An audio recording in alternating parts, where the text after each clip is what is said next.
You're either on the bus or you're off the bus. Welcome aboard. It's episode 10 of Ride the Bus, the official Iowa Wild podcast, presented by Explore Minnesota. Ben Gislason, Joey Goldstein, and apologies are due to our listeners that may have been wondering where we were last week. We had our first week of a surprise no episode. We took a week off early because of the 4th of July. That was planned. This one was not as planned.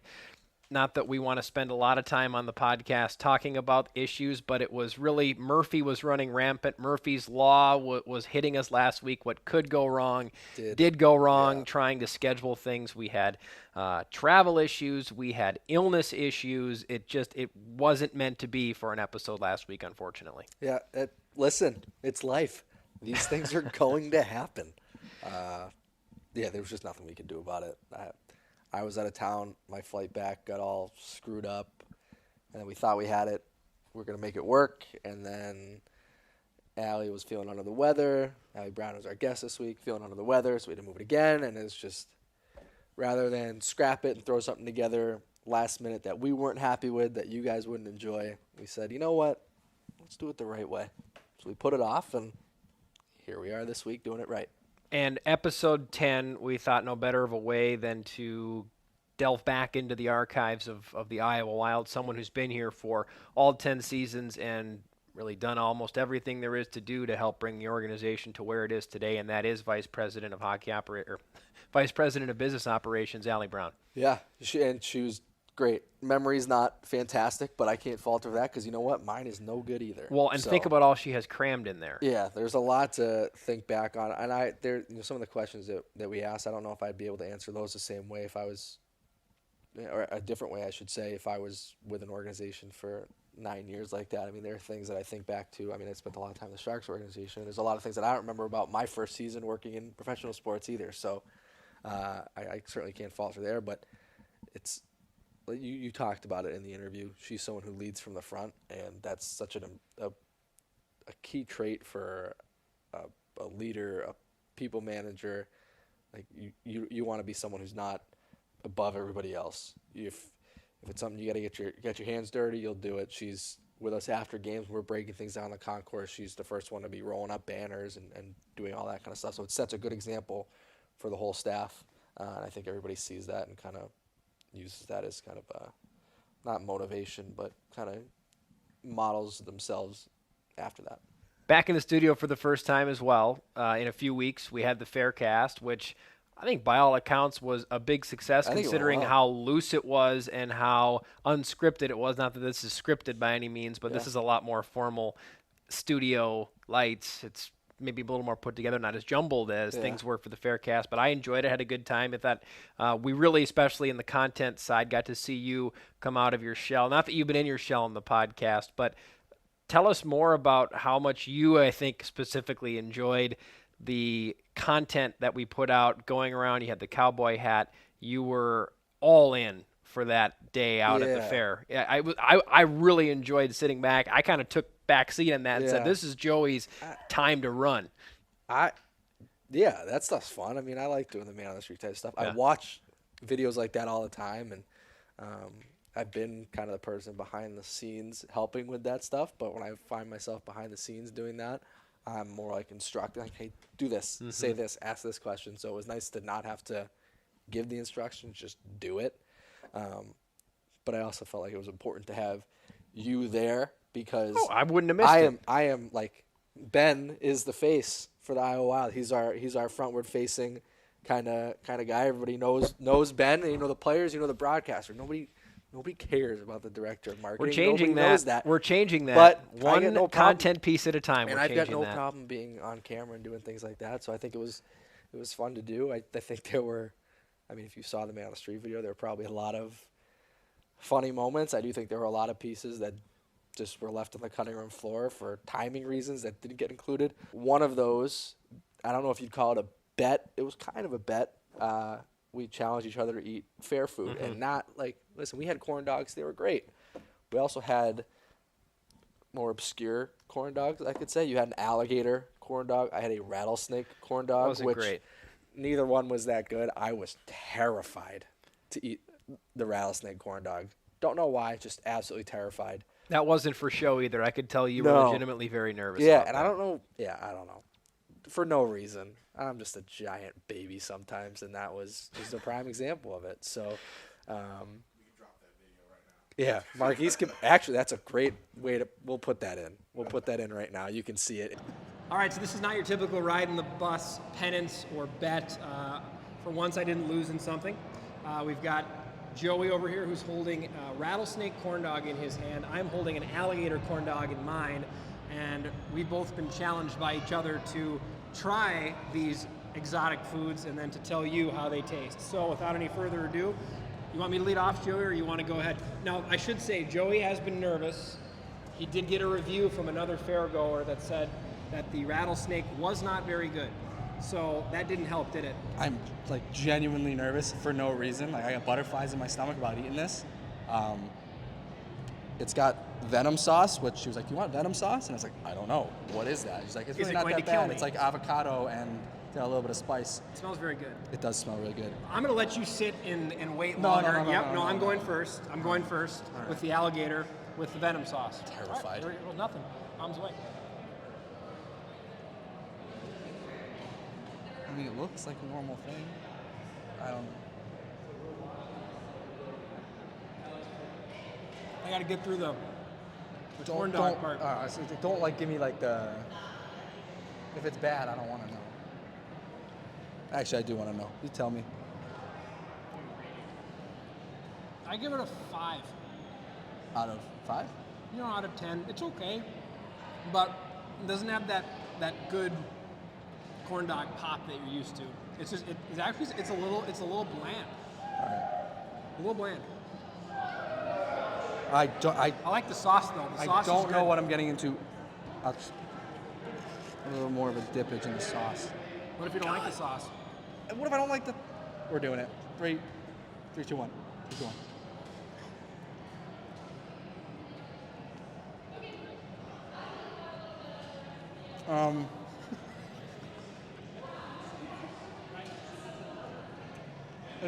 It's got no taste to it. That's what I all. had mine too. If we're going to be 100% honest with you, I'm going to spit this out as soon as I'm not swallowing this. Don't spit it on camera. No one needs to see. No, but Well, there you have it. You like a seafood? 5 and a. I'm spitting it out. We're gonna get actual corn dogs next, aren't we? yeah, Yeah, for sure. Just a classic. Yeah. I apologize for chewing with my mouth open. I'm not apologizing for saying I was going to spit it out after I got off camera. Well, good. I'm I glad also that'll don't- see the light of day then. This is I also good. don't apologize for the seafood joke that I just slid in there, which I don't know if anybody caught that, but it's whatever. But yeah, it was fun. I hope that we can do more content like that. But I really enjoyed the recording at the fair, the episode from the fair, and just bring people on. So I hope we can do more things like that in the future, whether it be events that we're gonna have. I don't. Golf tournament or finding a spot to just do a live episode one week. I think things like that are a lot of fun. So I want to be able to do that and get fans involved like we did. I think that worked out really well. And let's do a better job of promoting that we're going to be there. I think Yeah. maybe as we talked about live when we were recording it we maybe should have put it out on a few more channels that we were out doing this. Yeah. Not that we didn't have people come out, Yeah. but I think maybe some of our fans, we actually, I think, saw more of our lukewarm fans or come to a game 2-3 games a year type fans, which listen, we love our season ticket holders, but we love to get to know the people that only come to a few games as well. But I know that some of our more diehard fans, I think, would show up if we maybe promoted it a little better. So in the future, as we try to maybe do some of these on location podcast recordings, I think we'll try to give a little more leeway when we're going to go out and do these things. I think it was a little tricky too. I mean, it was the state fair, so Yeah. that's something too. It's not just like, oh yeah, we popped out of the fair. That is let's come to Buzzard Billy's. Yeah, that's like an event. You really have to prepare yourself to go to the fair. And that's not something you just pop in for it's an not a hour while willy-nilly people are event. recording. That's a day-long type commitment. So I think that also played a factor. But yeah, we can definitely really get it out there more, I think, and let people know what we're doing. But yeah, we'll do more of that for sure. One thing we did not get to because it didn't play into our very loose podcast that we had at the fair was 10-year tidbits. So we do want to get to that here as we're back in studio, presented by Explorer Minnesota. Minnesota is home to one of the most vibrant arts and culture scenes in the country, not to mention world-renowned shopping and entertainment. Jump into what's new and upcoming by visiting explorerminnesota.com to start planning your dream vacation. Joey, 2 notes this week on our 10-year tidbits. The first one, Jesper Wallstedt, so far as good as advertised. He represents his home country of Sweden at the World Junior Championships in Alberta, takes home a bronze medal, and was, I think, on most ballots, the best goaltender in the tournament. Yeah, he was named best goaltender in the tournament, and I don't know if you caught any of the games or anything like that, but I was able to watch a couple here and there. Without him between the pipes, Sweden's not even close to playing for a medal. So, like, he was the reason that they had the success that they did. I'm so excited to see this guy play in Iowa this year. It's going to be nice. Not that Zane is not a quality I'm goaltender. excited for the tandem of them. Think I really am. Great together. I think Zane's going to be the perfect person to kind of mentor Wallstedt as he's turning pro and playing here for the first time. But when you have a goaltender who's that, he's so high up in the prospect pool, which I don't know that many teams have goaltenders who are like that. When you have someone who's that highly touted, it's very exciting to see. And it's not a position like, a center or a defenseman who, they're on off the ice. This guy's on the ice the entire game, so you're never going to miss him. And you can easily see how the kind of impact he's going to have on a game. And the confidence that a team can have, whether you have Zane McIntyre or Jesper Wallstedt in goal, I think about that. It may not matter what night. Yep. If McIntyre's hot, they'll ride him. If Wallstedt's hot, they'll ride him. Maybe it'll be back and forth all year. That's something that I'm not sure. And we haven't seen Wallstedt here. There will be lumps. There will be a learning curve. Yep. As good as he is, and I guess you never know. He could step in and be an all-star caliber player from day one. We'll see. But I'm trying to think back, and I don't know. I guess maybe at one point Hammond and Kakkonen, I think about that, and that was a season that has been talked about a lot. Playoff season, 2018, 2019, that was the tandem.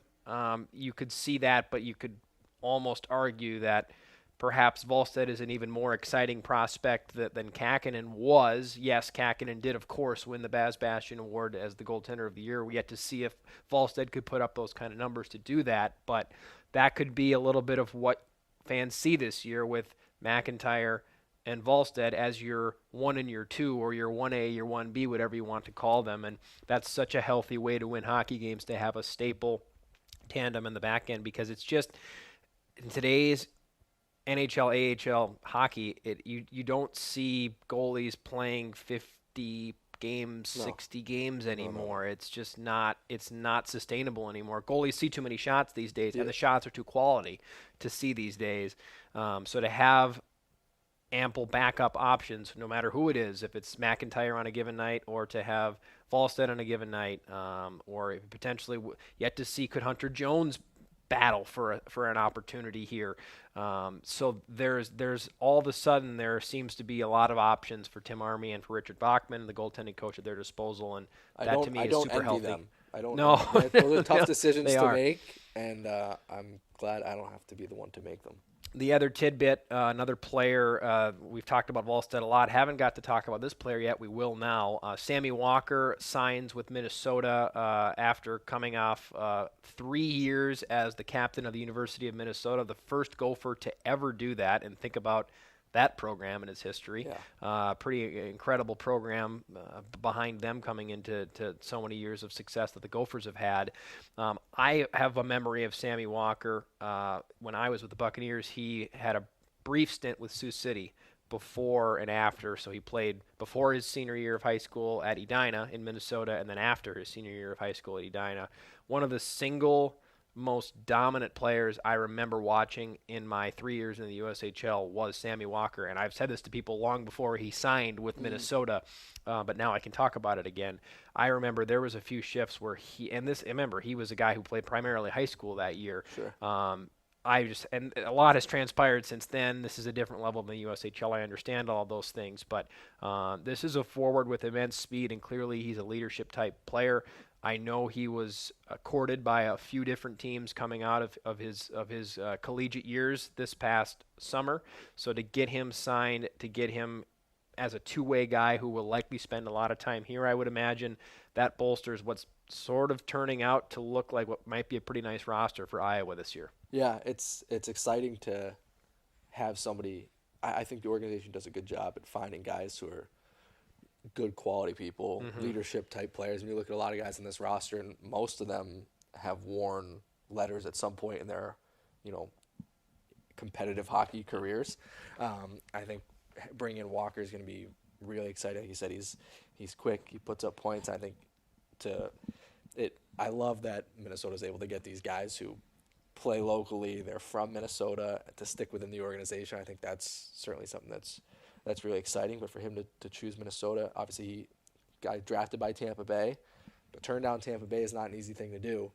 But then turn down the other teams that were courting him as well, and ultimately choose Minnesota. He obviously saw something here, saw a nice path for himself to the NHL through coming here. So, yeah, our team is rounding into form down here in Iowa, and I think it's going to be a very competitive one and a very talented one and a very fast one as well. Well, and to finish on that, and then we will get to Allie Brown, we had a hockey operations meeting via Zoom last week, and it was mainly logistics, but Tim, as he always likes to do, did get into a little philosophy, a little bit of what he feels the team's going to look like this year. Some of the support staff were sitting there going, isn't this more of a kind of a coach discussion? Like, we feel like, are we even supposed to be in this discussion? But that's how Tim is. He wants to make sure it's not just the coaches. It's the support staff. It's the family We are, style, yep. And so he gets into this, and he had talked about how these teams that he has had have really, a lot of his roster makeup has been toughness. And we saw it last year. We saw it the year before, leading the American League in penalty minutes. Yep. And it's not just dumb tough. It's skilled and it's tough and it's tenacious. And he said this year's look might be more predicated on speed than it is on toughness. And not that they won't have toughness. Brandon Baddock is back. He'll play that tough card. But I thought that was an interesting comment from Tim, was that it seems to be that they're maybe making a very purposeful push towards being faster, towards playing with that speed. And so that was, I thought, an interesting comment that I wanted to share on here, because if that's what the organization's trying to move forward with, that's been a path that teams have led to success recently. You look at any winners over the last 5 to 6 years at any level, and they've all had speed. Every one of them have. And what's exciting with that, too, is oftentimes you see with speed means you draw a lot more penalties. Guys can't keep up, which means you expect a lot of your power play, and I think we've got some highly talented players who are going to run these, our two power play units as well. So, got to be able to capitalize and take advantage of those moments. But I'm excited for the year, and just a little over a month out from opening night, so I can't wait. We were excited as a tandem about bringing on Allie Brown, who has been here for 10 seasons, and that is the nexus of this next discussion. It is memories. It is day one. We get a lot of talk on what it was like here early, the fact that they didn't have desks right away. Which is crazy. I didn't know that story. Right, That's wild. to think about what we walked into, and the flourishing, vibrant, well-oiled machine that is the Iowa Wild. These things do not happen overnight. They do not happen over one season, over 2 seasons. They happen over, let's see, for me, it was coming into year 8. You came in for year 9. That it takes time to create organizations like this. And she, along with a small list of maybe 5 or 6 other people, are most responsible for what fans, for what we see now as the Iowa Wild. So I had a real joy listening to her tell these stories, and you could tell she enjoyed rehashing some of those memories too. Yeah, as best she could. Yep. Memory. She laid it out early. She's like, my memory is not great, but, which I would echo the same sentiment. Sometimes my memory can put me in the wrong direction as well, especially when it comes to experiences. Sometimes stats and player names, I should be good at that, but specific memories, yeah, they can be a little jaded or not jaded. They can be a little blended or blurred, and she brought that up as well. But still really enjoyable to chat with her, and I think our fans will, especially the ones that have been here for 10 seasons she's a now. fan favorite. Yes, exactly. Game days, I mean, she's obviously got a lot of things to do, a lot of things to keep an eye on, but game days, she's constantly talking to season ticket holders, and our fans are big fans of Allie, and I think we are here as well. That's enough of that. Let's hear from Allie Brown, Vice President of Business Operations for the Iowa Wild. On to period 2, and it is my privilege to get to introduce to all of our Ridin' the Bus listeners and viewers the Vice President of Business Operations and a day one employee, Allie Brown. Allie, we've been looking forward to this episode for a while. We talked about it beforehand. Episode 10, we figured a 10-year venture in this podcast for this episode, and we figured there's nobody better than to talk about 10 years with the Iowa Wild than you, so welcome aboard. Thank you. Happy to be on. So when you were thinking about coming on, what did you think it was going to look like? You'd not been down here to see the setup. You'd probably only listened and maybe watched a couple on YouTube. What was running through your head before the wheels in the bus started turning? I like that pun. Nice. That was good. Nice. I don't know. I was on the phone when I got down here, and so I briefly walked through and looked good, the setup, but not really sure what to expect. You got me right on. Got off the phone, sat down, we're in. So there's a lot we want to cover, but I think the best way we could start this whole thing is really to start at the beginning for you. Your story is a fantastic one. Getting to know you over the last 2 years has been terrific, but everybody that I spoke with to try to dig up, one, dirt, didn't get really much of any of it, but I got a little bit, and two, just stories about what it was like working with you. People like Joe O'Donnell come to mind, obviously, to get some fun stories about you. And the one thing I hear from everybody is literally came in at a very entry-level spot, and here you are essentially running the organization. So walk us through getting into pro sports, because I know for you it wasn't always pro sports when you were coming out of college. That wasn't maybe right away what you thought you were going to be going into, and here you are now running an American Hockey League franchise.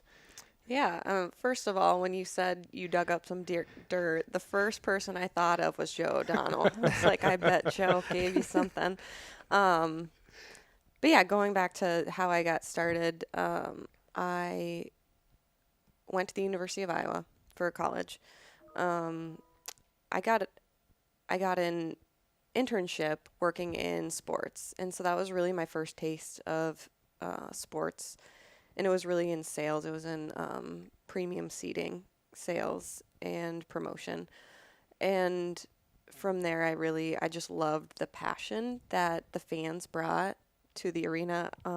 My goodness, some wrestling. I worked wrestling events. I worked some basketball for both men's and women's, and the wrestling fans were definitely the most passionate fans. But whether, wins or losses, they were just really excited to be there. And so I think that's my spark when it comes to sports and working in sports. But with that said, when I graduated, I went out of sports. I got a job at the Register Media working in advertising, and really as an advertising coordinator working with clients to come up with their advertising campaigns. And a few months in, knowing I wanted to get into the marketing side, there was an opening on marketing. They really actually just asked for volunteers to help them out in their department, and so I volunteered. And then a few months into that, they hired me full-time in the marketing department. And so I worked with negotiating contracts, placing advertising spends, really just like your media planner and buyer. And I learned a lot through that job, but that's also how I met Todd. And knowing the team was coming to town, loving that sports, working in the sports world,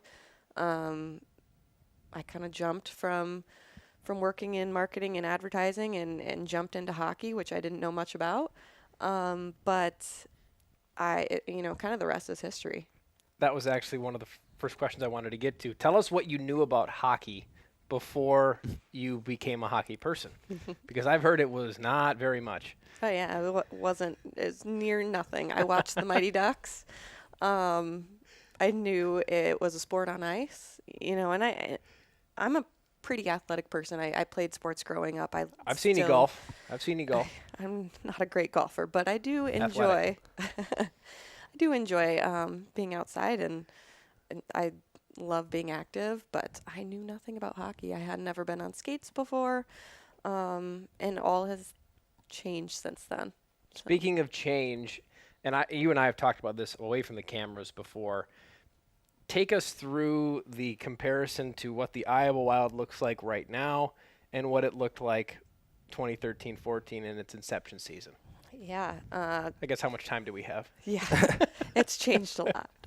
Right off the bat, I remember coming in 2013, and we didn't have desks. We had folding tables, we had folding chairs. There weren't processes set up or anything like that. So it was a lot of, growing not only who we were as the Iowa Wild and our culture, but like specifically building our offices out. We've done a lot of work just on the surface of it, of all the office buildings or office spaces. Our staff was probably about half the size at that time too. And when I came in, it was mid-July. The season started October 12th, I think, was opening night. We didn't have a lot of time to get up and running from scratch. And so it was just a lot of late nights, a lot of people trying to help out in other departments, which is something that I tried to do too. Coming in as an office manager, a lot of it was helping with financial processes and being the liaison between our Minnesota Finance Department and here. Same with HR, hiring people, and hiring game day staff. We didn't have any staff at that point for game day, so it was a lot to get up and running. So I mean, looking back from day one to now, I feel like we're in a better spot to be able to launch into new promotions, new ideas, really have fun here in the market and grow the sport of hockey, which was our goal from day one, is to grow the sport of hockey in Iowa and in Des Moines. And looking back to with how we were perceived from day one compared to now, walking through the grocery store, I remember wearing an Iowa Wild shirt, which was our script logo. So we would get "Who is the Wild Iowa?" all the time. And I don't get that question anymore. No, I don't either. You see people wearing jerseys, you see people wearing hats all the time, Iowa Wild shirts. And so I think the perception of our brand has changed from year one to now. We're no longer the team that's, coming in new, that, two other teams have failed before. We're part of the community. People see our brand in a positive light. So I think that's a huge change for us from 2013 to 2022. So you've worn many hats in this organization. So you started as an office manager. You're now the VP of business operations. In between that, you spent time on the community side. You did things with marketing and advertising. You did game ops. Had your job. Yeah, had my job. of all these different hats that you wore, which one have you liked the most? Oh. Ooh. They seem like they kind of just all mesh together at some point. I think it was, gosh, it's hard to say. I loved them all. It honestly was like a good way of growing and building bit by bit. My first role after office manager, and in that office manager role, I learned all the departments and the aspects of the business, and I met people up in Minnesota, and so it gave me a good base knowledge of how the organization operates, which I think really set me up to then grow and learn more into the specific departments. So then from there, our game ops manager, our very first one, left in January that first year. And so I think that was really my first kind of role in the game ops side of things is we had somebody else come in. I was able to support that person and later manage that department. But it's really the advertising and the game ops that came first. And so I loved working on the game ops side of things. It's where you can showcase the organization. It's where the fans see you all the time. They come to the games. Everybody's hard work goes into making the events as best, perceived by the fans as possible and the most fun as possible. So I think working on that side gave me a lot of insight into how much work goes into it, how every single person in the organization, whether you're doing sales or marketing or broadcasting or whatever it is, it's one goal to get that game built behind the scenes and to showcase what you can to the fans. So I think if I had to say one, it would probably be that initial one where I learned just a ton about the game and events planning. Isn't it interesting how someone who's risen to a level like you've risen to would still answer the question with that first job, right? It's interesting how at the time I'm sure you look at, I want to move on from this, I want to grow, but here you are and you look back and think of how grateful you are for that time. And Allie, I think about the leader that you've become, the leader that we've all seen you become, and I think about all these different experiences you've had and how you do have a grasp on quite literally everything that happens within the organization, how that's made you the leader that I always say you lead from the front, and that is such a great leader to have. You sprinkle in all these different ingredients to your past and it makes you the leader you are, but I'm sure some of those ingredients were some really mundane tasks at times, whether it's getting to the rink early to sweep up something or to clean up something. I'd imagine you have a memory or a few that you think about. I can't believe that I did this at one point as a member of the organization, but here you are, and it's helped lead you to where you are now. Any stories that come to mind when I say what's maybe the most mundane, strange, basic level task that you had to do throughout your time, now 10 seasons with the Wild? Oh, gosh. I don't know.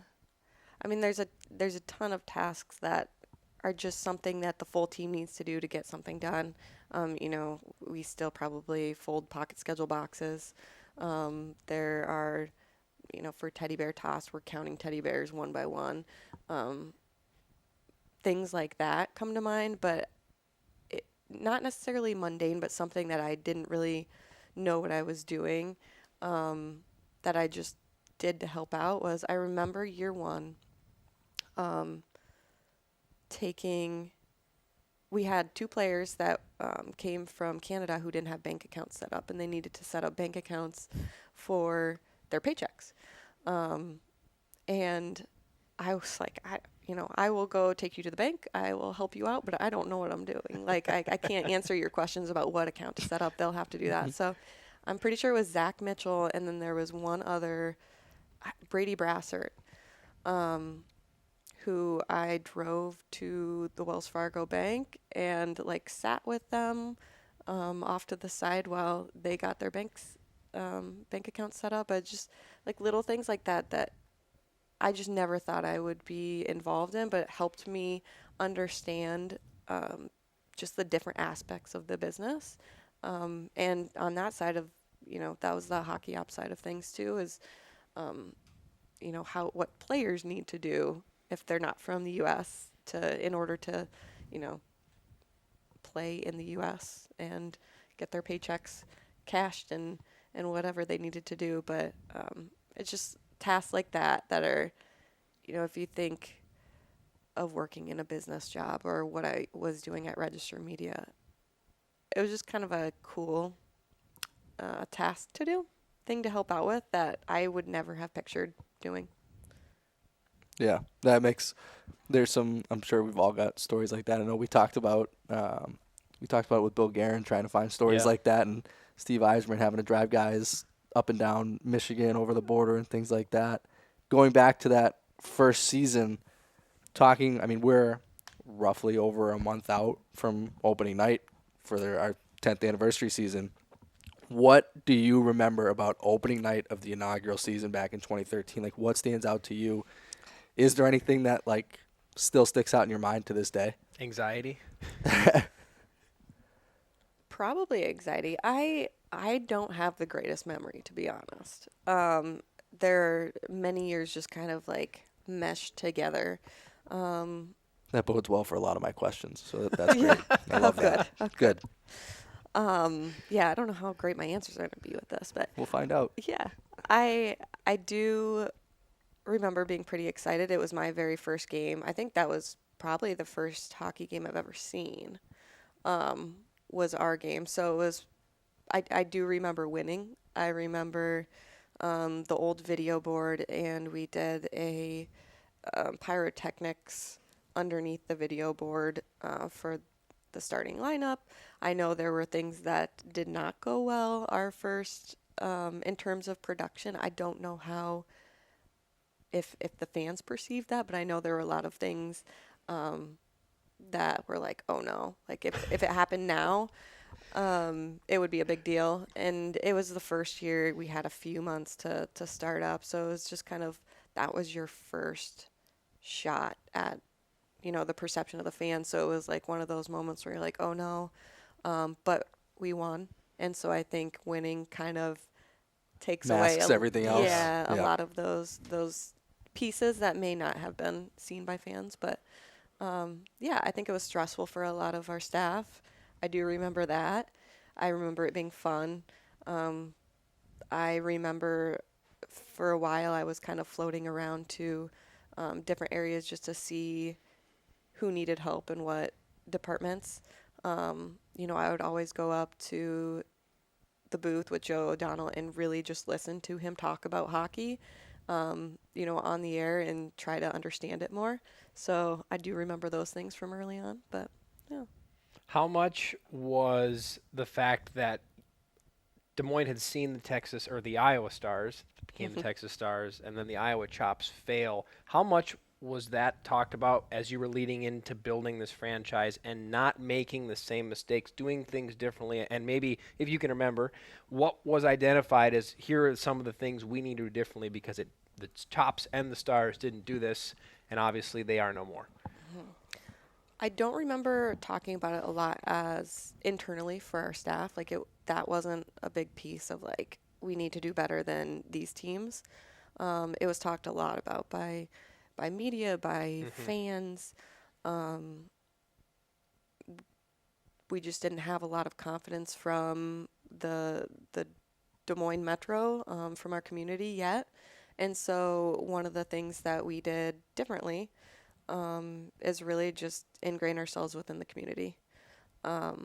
We were at as many events and festivals getting our brand and our name out as possible. I remember being at farmers markets and doing like street team events. We didn't have Crash yet either. He did not exist until I think February. So it was a lot of our staff getting out there with our brand on, trying to get some of the players initially to come out. I think we did a couple of the Minnesota players. I think Darcy Kemper was one of them. I can't remember who was the other, but they came and did, an event, which was the event I met Todd at for the first time. But I came to that event, and so there was just a lot of events, and just we were really trying to be different in that circumstance, and really showcase that we care about being in Des Moines. We want to be in Des Moines long term. We're invested. So I think from the very beginning that was the driving home goal for us, and then growing the sport of hockey too.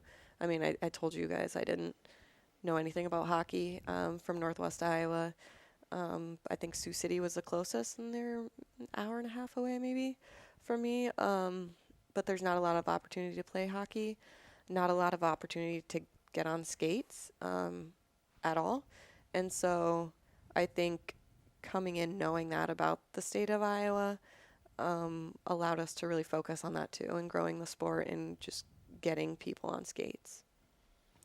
Looking. 1 second. I'm hearing you breathing. Are you? Yeah.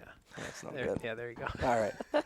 Looking back, I mean, now you're 10 years from this ingraining ourselves in the community. Is there something that, when you look back, stands out as like, this is what really propelled us in the right direction? Was it something with Tame the Hunger? Was it the hockey days in Iowa? Is it something with the community rinks? Is there a piece to the community side of it that really vaulted us to where we are today? I think it was a little bit about all of those things, and just continually growing that. I don't think there's any one thing that's like, we did this and now we're here. It's continuing to build, but those programs for sure led us to where we're at now. The reading programs in the schools, the floor hockey program, doing hockey days was super fun. I think it was fun for our staff. It was fun for the state of Iowa. Aside from it being freezing outside. Miserably cold. I think our entire staff got sick after that event. Really? It was cold, but it was worth it, and it was a lot of fun to put on a lot of work in the middle of the season too. But it was a lot of fun, and then growing our community rinks.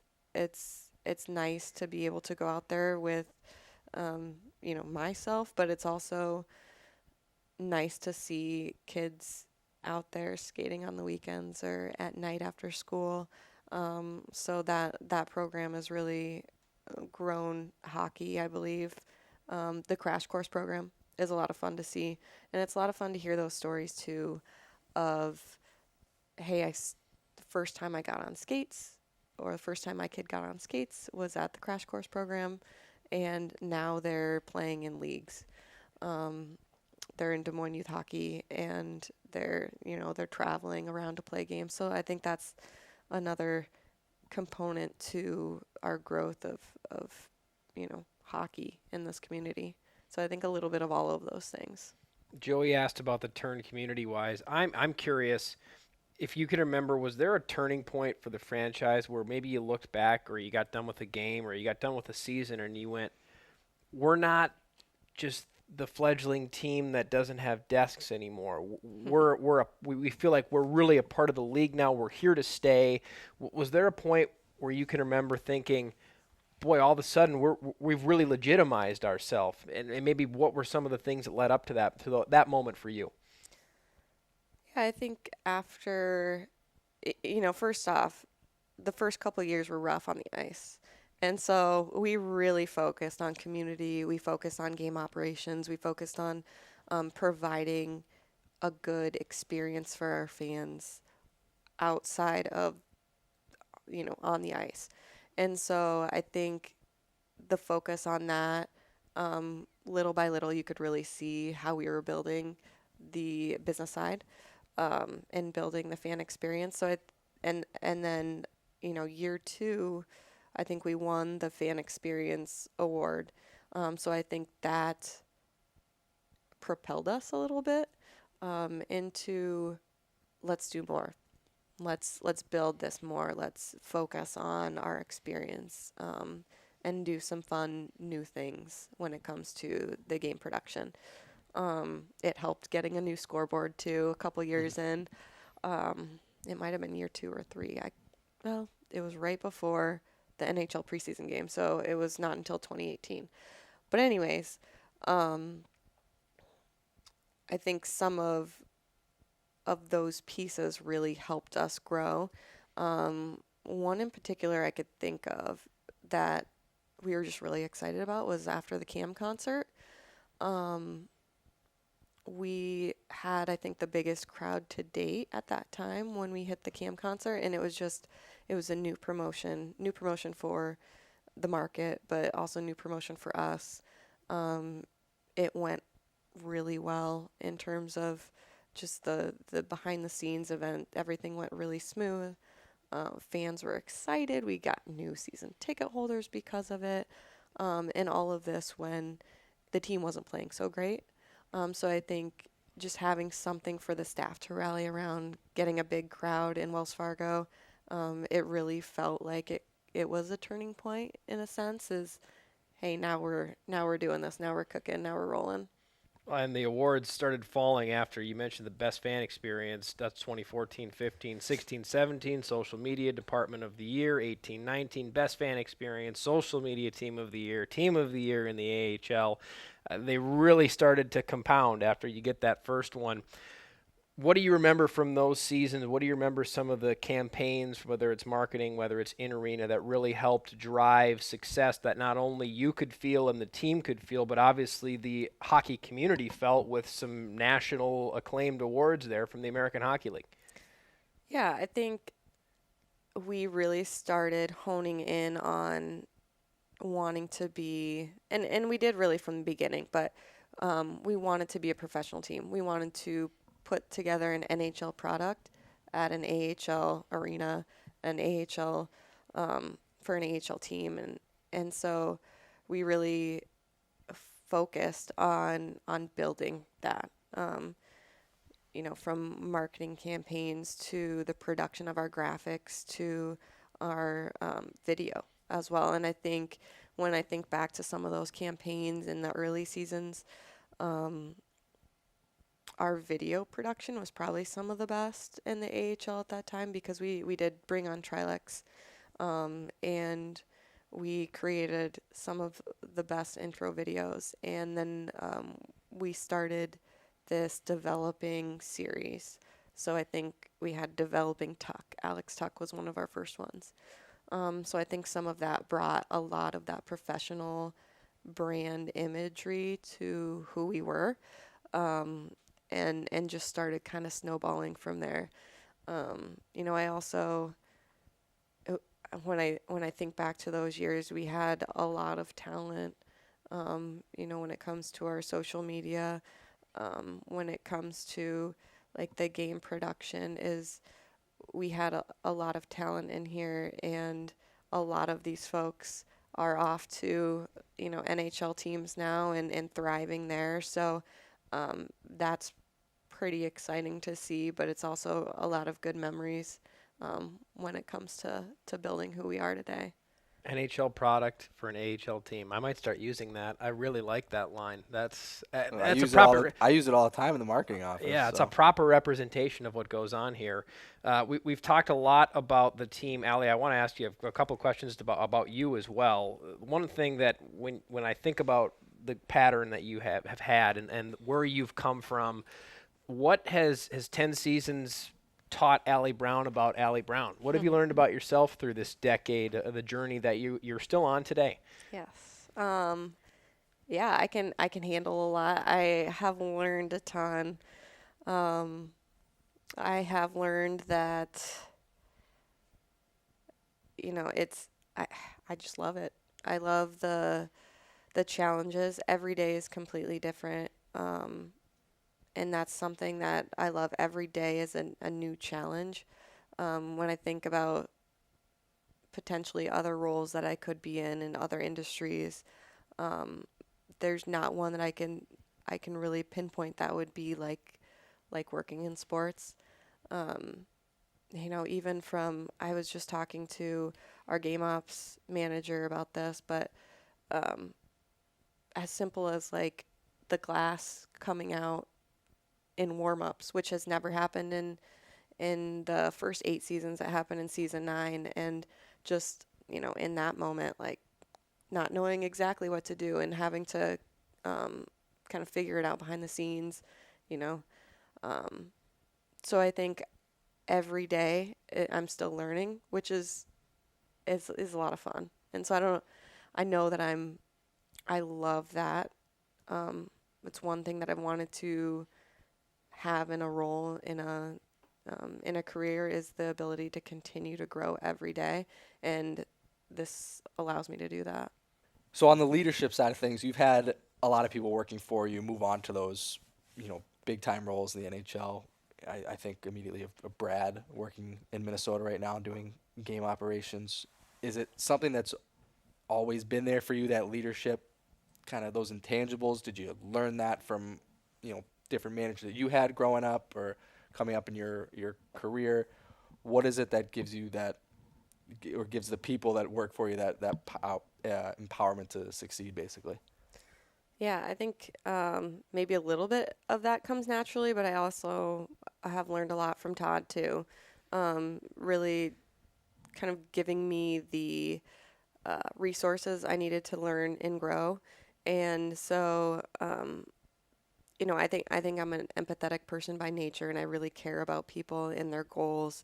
And so, in terms of me as a person and myself, like maybe coming naturally, I think that's something that as I manage and lead people, I truly do care about them. I want them to succeed. I want them to grow and reach their goals. And I've also been given that too as, I guess for Todd being my leader, he's given me that support to grow. And so kind of mirroring that a little bit and also being who I am as an individual. It's really fun to see people succeed. It's really fun to be a part of that journey. There's just so many people who have gone on to do great things. I want people to stay here, of course, and never leave. But it's also fun to see them succeed and do what they want to do and to look back on this as a good experience and a good growth opportunity. Speaking of watching people succeed, being someone that has grown to the levels that you've grown to, that has become the leader that you've become as a female in sports, that's something that in 2013, I'd imagine the landscape looked a lot different than what it looks like now, and you're a testament to that. You've helped grow. You've helped expand that. Can you share with us what you've noticed about how the landscape has, I would hope, changed for the better since you came into sports in 2013, being a female in sports? Yeah, I think you're starting to see a lot more females in leadership roles, not only in sports but in other industries too. And I think it's starting to become more of a normal. Sometimes it's tough seeing that stuff in the news of like, hey, this female just got an executive role. It shouldn't be news. It should just be the normal. So I think it's becoming that. It's I'm trying to think of the words to say it, but it's growing. Well, Allie, can't thank you enough for having you on. We knew this would be a great chat, and it most certainly was. So thanks a ton for parking some time for us. We know your time is very precious. We really enjoyed it. Yeah, thank you for having me. It was a lot of fun rehashing some of the past 9 years, and I'm looking forward to the next 10. A massive thanks to Allie Brown, Vice President of Business Operations, for talking with us. And unfortunately, we lost part of that podcast recording, which I almost just left after I saw that we had recording issues. Yep. Of course, it's the one time we normally have a backup. We couldn't do a backup this time. The one time we have issues is when we don't have the backup. And Yep. It's funny, in the lost archives, which we could call it that, she talked about having a plan B to a plan B. So she's probably sitting up there, if she's listening to this, going, Yeah. shame on you for not having a plan B. That's I mean, why that's we're always why, prepared. Yeah, correct. And we were not. But nonetheless, still a great chat with Allie, and huge thanks to her for sitting down with us. As we all know, her time is immensely precious. Yeah. It's hard to get on her calendar Yep. sometimes, and and that's coming from two people who she tries to get on our calendar because we need to be talking with her a lot. Yeah. So immensely precious time and a great conversation with Allie. To finish today, I have a bone to pick with you as the commissioner of the Iowa Wild Floor Hockey League. Yep. Not as a teammate or a draft pick. This is your commissioner hat is on. I knew this was coming, so let's hear it. So for those that have been keeping score at home, which maybe nobody is, but maybe a few people are, we had the final game planned for last week. Yeah. And because of our gambling scandal in week 3, this was for all the marbles because week 3 did not count, even though we won that game. Yep. So it was for all the marbles, and boy, when did the email come out? It was not long before I thought the game was scheduled to begin. Maybe my memory, as we talked about in the intro, is blending here, but an email comes out that says, due to scheduling conflicts, the game will not be played today, and by default, Team No Yelling on the Bus has been crowned champions. No ceremony, nothing. It was just like it never even happened. And I'm sitting down here in my office and I'm reading this, and I was in my shorts, I was in my shirt. I was practically typing in my gloves all day because I could, as we all know, they could get my fingers out through my holy gloves. And I was blown away by the level of, just at the amateur level of how that all came about, especially from someone that has put forth so much effort in the legitimacy of the press releases, the legitimacy of the league.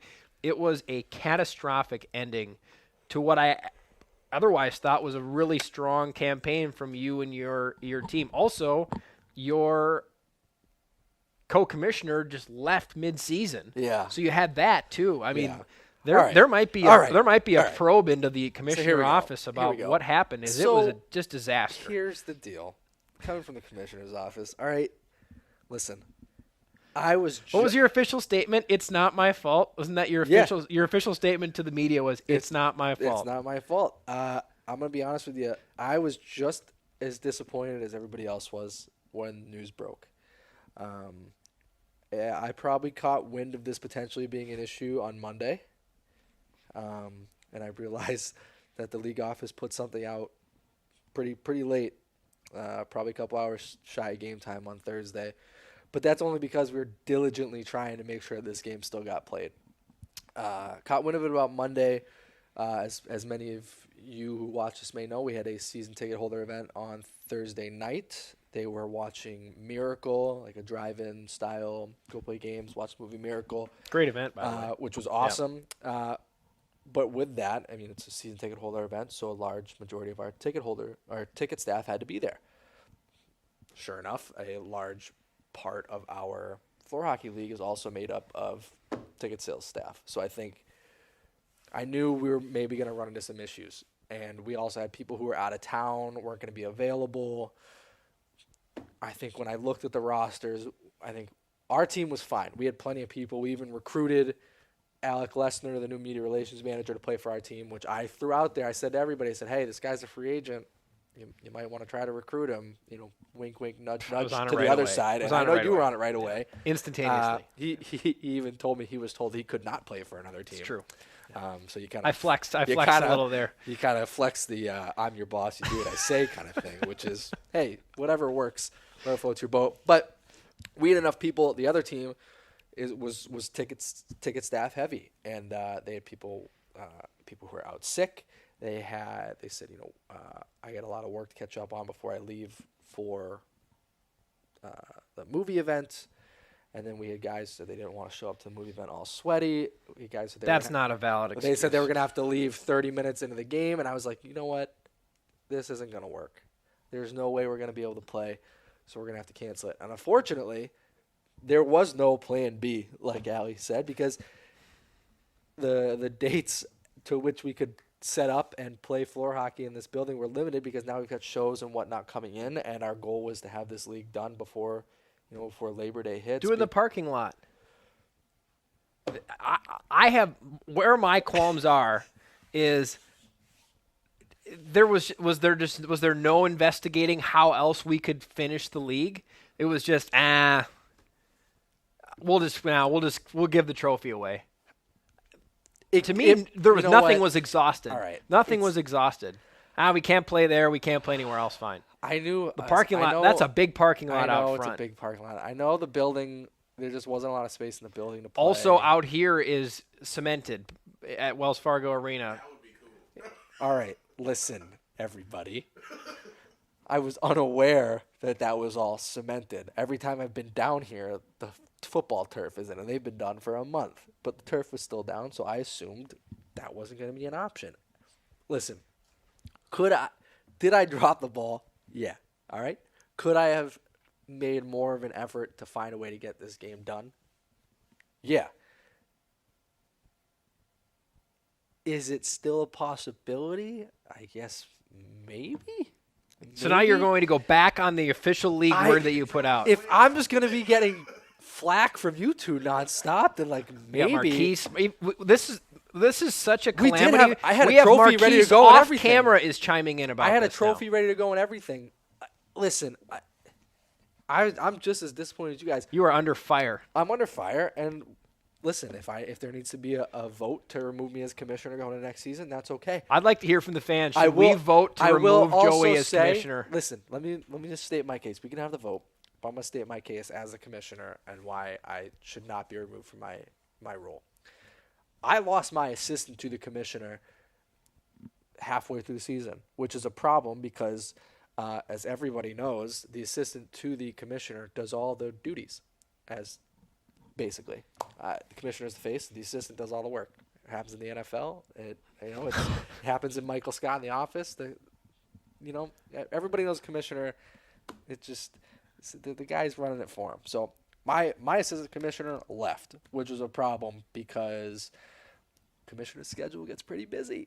There's a lot of things that I got to get done, and this was just something I just didn't have the time to look into, unfortunately.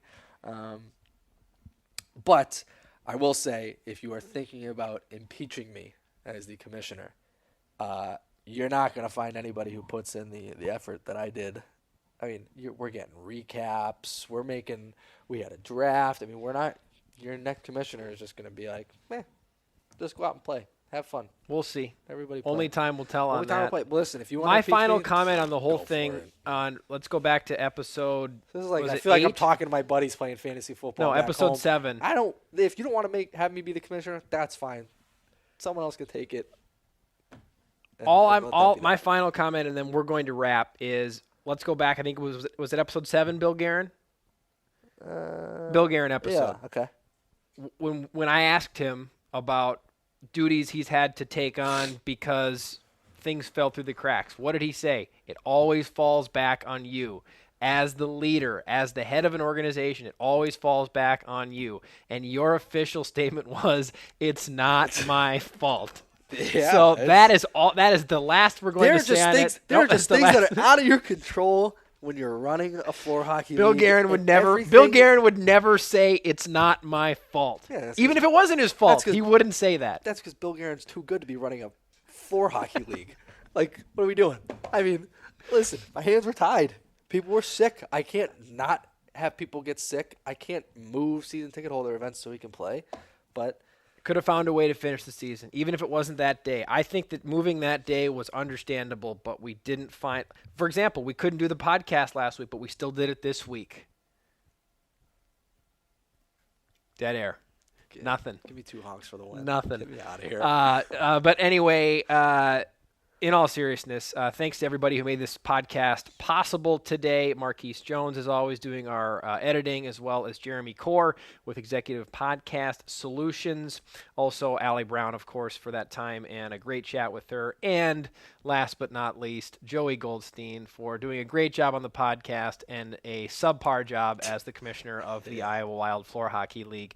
Until next time, I'm Ben Gislason. Thanks for tuning in, and despite the angst between Joey and I right now, 2 honks for the win.